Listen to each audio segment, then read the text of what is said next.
జున్నుబోలు కదా అలా మెల్లిగా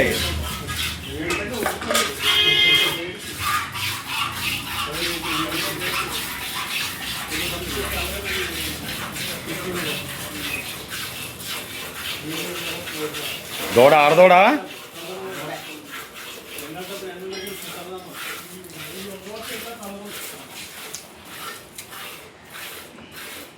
బాబు ఏ ఊరి నుంచి వచ్చావమ్మా?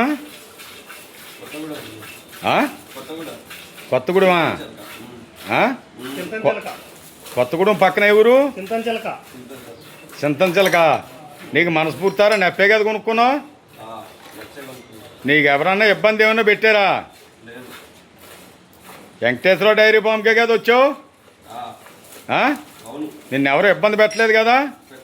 నీ మనస్ఫూర్తిగా నచ్చే కదా కొనుక్కున్నావు? ఎంత కొనుక్కున్నావు? 1,66,000 కొనుక్కున్నావు.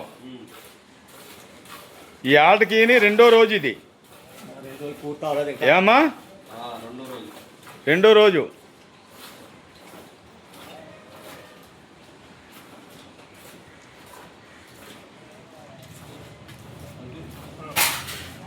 ఏమండి ఎలా చూడండి.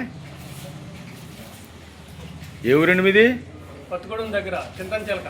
కొత్తగూడెం దగ్గర చింతంచిలక. ఎన్ని గేదెలు కొనుక్కున్నారండి? 2 గేదెలు కొనుక్కున్నారా? ఈ గేదెని ఎంత కొనుక్కున్నారు? 1,65,000. ఆ గేదెని ఎంత కొనుక్కున్నారు? 1,70,000. మేము మనస్ఫూర్తారా నచ్చాక తీసుకున్నారు? ఏ ఇబ్బంది ఏమీ లేదు కదండి? ఓకే సార్, ఉంటానండి. అయితే మీ పేరేం పేరండి? ఏమండి? చంద్రశేఖర. ఊరే ఊరండి? చింతల చిలక. Okay sir. వెంకటేశ్వర డైరీ ఫామ్లో ఏం ఇబ్బంది ఏం పెట్టలేదు కదండి? ఎన్ని గేదెలు తీసుకున్నారు? 2 గేదెలు తీసుకున్నారు. మనస్ఫూర్తారా నచ్చేగా తీసుకున్నారు? ఏం సార్? పాలు కూడా తీసి చూసుకుంటున్నారు.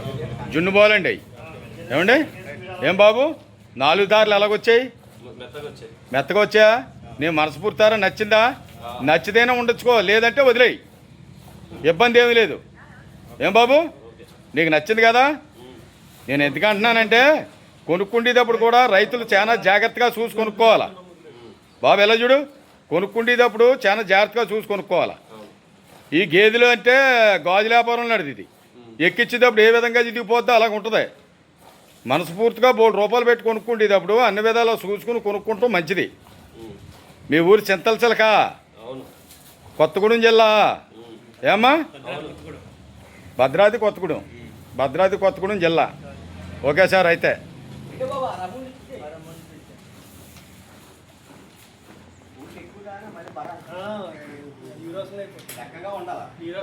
లేకపోతే వీళ్ళు ఏమవుతుందంటే చికెన్ లెక్కగా ఉండాలి.